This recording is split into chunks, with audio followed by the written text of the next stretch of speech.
बिस्मिल्लाहिर्रहमानिर्रहीम। Welcome to IT series tutor channel. अपने इस वीडियो में हम देखेंगे कि किस तरह हम किसी स्ट्रक्चर वेरिएबल को रिटर्न करवा सकते हैं फंक्शन में से। प्रीवियसली हम देख चुके हैं कि एक फंक्शन रिटर्न कर सकता है किसी वैल्यू को, रिटर्न कर सकता है किसी वेरिएबल को।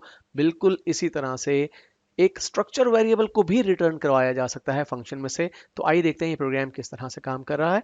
तो इस प्रोग्राम में एक्चुअली हम एक स्ट्रक्चर क्रिएट करेंगे और फिर स्ट्रक्चर की मदद से हम दो स्ट्रक्चर वेरिएबल्स क्रिएट करेंगे और फिर हम अपने फंक्शन को वो दोनों structure variables as parameter pass करेंगे और फिर हमारा फंक्शन उन दोनों स्ट्रक्चर वेरिएबल्स का कंपैरिजन करने के बाद उनमें से एक स्ट्रक्चर वेरिएबल हमें रिटर्न करवाएगा। तो यहाँ पे देखिए लाइन नंबर 3 पे हमने स्ट्रक्चर क्रिएट किया है स्ट्रक्ट कीवर्ड की मदद से और हमारे स्ट्रक्चर का नाम है बुक। और यहाँ पे आप देख सकते हैं कि हमने दो मेंबर वेरिएबल्स यहाँ पर यूज किए हैं, जिनमें से एक इंटीजर मेंबर वेरिएबल है जिसका नाम पेजेस है और दूसरा फ्लोट डाटा टाइप का मेंबर वेरिएबल है जिसका नाम प्राइस है। इसके बाद लाइन नंबर 8 पे देखिए हमने यहाँ पे अपना फंक्शन डिक्लेयर किया है। हमारे फंक्शन का नाम है चेक। अब यहाँ पर एक चीज और नोटिस कीजिए कि फंक्शन की डिक्लेरेशन में हमने अपने फंक्शन की डाटा टाइप क्या यूज की है। हम वही डाटा टाइप यूज करें जो हमारा स्ट्रक्चर है। यानी जब आप किसी फंक्शन में से कोई स्ट्रक्चर वेरिएबल रिटर्न करवाना चाहते हैं तो इसके लिए जरूरी होगा कि फंक्शन को डिक्लेयर और डिफाइन करते वक्त आप वही डाटा टाइप यूज करें जो कि स्ट्रक्चर की डाटा टाइप है। तो हमने डाटा टाइप यूज किया यहाँ पे बुक।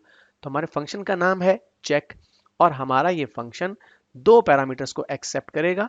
और यहाँ पर देखिए जब हमने उन पैरामीटर्स को मेंशन किया है तो उस स्ट्रक्चर का नाम मेंशन किया है जिस स्ट्रक्चर से रिलेटेड स्ट्रक्चर वेरिएबल्स हम पैरामीटर के तौर पर पास करेंगे। और ये हमारे फॉर्मल पैरामीटर्स के नाम है एक्स और वाई। यानी हम बुक नामी स्ट्रक्चर के दो स्ट्रक्चर वेरिएबल पैरामीटर के तौर पे पास करेंगे इसे। इसके बाद हमारा मेन फंक्शन स्टार्ट हो रहा है लाइन नंबर 9 पे और लाइन नंबर 11 पे देखिए हमने अपने स्ट्रक्चर बुक की मदद से तीन स्ट्रक्चर वेरिएबल डिक्लेयर किए ए, बी और आर।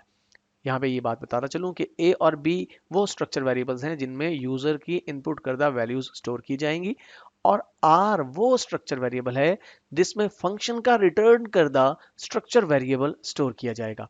इसके बाद हमने सी आउट ऑब्जेक्ट की मदद से एक मैसेज यूजर के लिए प्रोड्यूस किया एंटर पेजेस एंड प्राइस। यानी आप किताब की प्राइस और पेजेस दोनों मेंशन करें।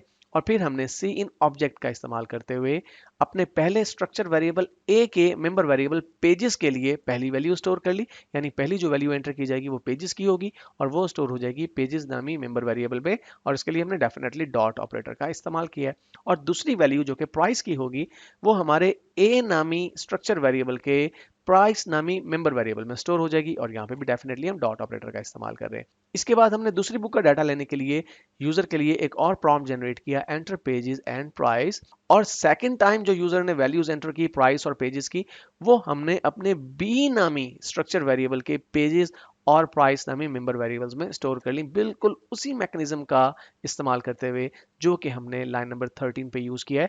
लाइन नंबर 13 पे हमने ए नामी स्ट्रक्चर वेरिएबल के लिए पेजेस और प्राइस को स्टोर किया। लाइन नंबर 15 पे हमने बी नामी स्ट्रक्चर वेरिएबल के लिए पेजेस और प्राइस को स्टोर किया। यहां तक पहुंचने के बाद हम कॉल कर रहे हैं अपने फंक्शन चेक को और हम पैरामीटर के तौर पे दोनों स्ट्रक्चर वेरिएबल्स ए और बी को पास कर रहे हैं। और यहाँ पे ये भी देखिए कि जो रिटर्न करदा वैल्यू है वो हम स्टोर कर रहे हैं आर नामी स्ट्रक्चर वेरिएबल में जो कि हम पहले ही डिक्लेयर कर चुके हैं। अब हम जंप करते हैं अपनी फंक्शन की डेफिनेशन पे और देखते हैं कि फंक्शन क्या कर रहा है। तो यहाँ पर हमने अपने फंक्शन को डिफाइन किया है लाइन नंबर 23 पे। ये हमारे फंक्शन की डाटा टाइप जो कि स्ट्रक्चर ही है। उसके बाद यहाँ पे हमने अपने फंक्शन का नाम मेंशन किया और वो ही तमाम कोड जो कि हमने फंक्शन डिक्लेरेशन में यूज किया था हमने यहाँ पर यूज किया, सिवाय सेमीकोलन के जो कि पैरेंथेसिस के बाद नहीं आ रहा फंक्शन डेफिनेशन में। अब इससे हुआ क्या?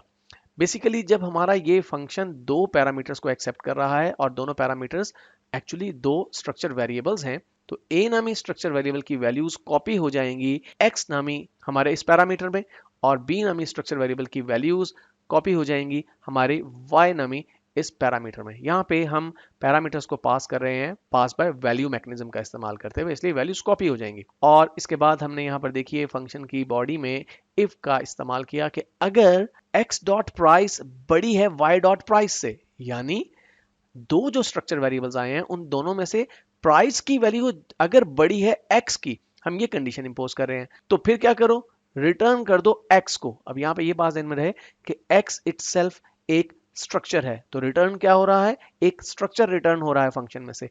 एल्स अगर ऐसा नहीं है तो रिटर्न कर दो y को, और y भी एक स्ट्रक्चर है, तो हमारा ये फंक्शन x या y में से कोई एक स्ट्रक्चर रिटर्न कर रहा है।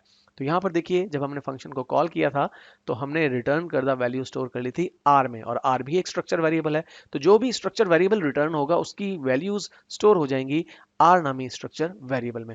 उसके बाद हमने सी आउट ऑब्जेक्ट की मदद से एक मैसेज स्क्रीन पर डिस्प्ले करवाया, the more costly book is, और उसके बाद सी आउट ऑब्जेक्ट की मदद से पहले हमने पेजेस प्रिंट करवा दिए उस बुक के जिसकी प्राइस ज्यादा है, और उसके लिए हमने क्या किया, आर नामी उस स्ट्रक्चर वेरिएबल को इस्तेमाल किया जिसमें फंक्शन से रिटर्न करदा स्ट्रक्चर वेरिएबल की वैल्यूज स्टोर्ड हैं। तो हमने कहा आर डॉट पेजेस, तो इससे होगा ये कि जिस बुक की प्राइस ज्यादा थी उसके पेजेस की तादाद बेसिकली स्क्रीन पर प्रिंट हो जाएगी। और उसके बाद हमने सी आउट ऑब्जेक्ट की मदद से प्राइस को भी बिल्कुल इसी तरह से प्रिंट करवा दिया आर डॉट प्राइस का इस्तेमाल करते हुए।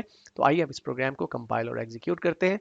तो देखिए हमारे पास पहले एक मैसेज आया, एंटर पेजेस एंड प्राइस। तो पेजेस लेट से 250 हैं और प्राइस जो है लेट से 300 है। मैं एंटर की प्रेस करता हूं। अब ये दूसरे स्ट्रक्चर के लिए वैल्यूज मांग रहा है, तो मैं यहाँ पर 300 पेजेस और 450 की प्राइस एंटर कर देता हूं और एंटर की प्रेस करता हूं। तो देखिए हमारे पास रिजल्ट आ रहा है, the more costly book is, pages हैं उसके 300 और प्राइस है उसकी 450। तो आपने देखा किस तरह से आप एक फंक्शन से एक स्ट्रक्चर वेरिएबल को रिटर्न करवा सकते हैं।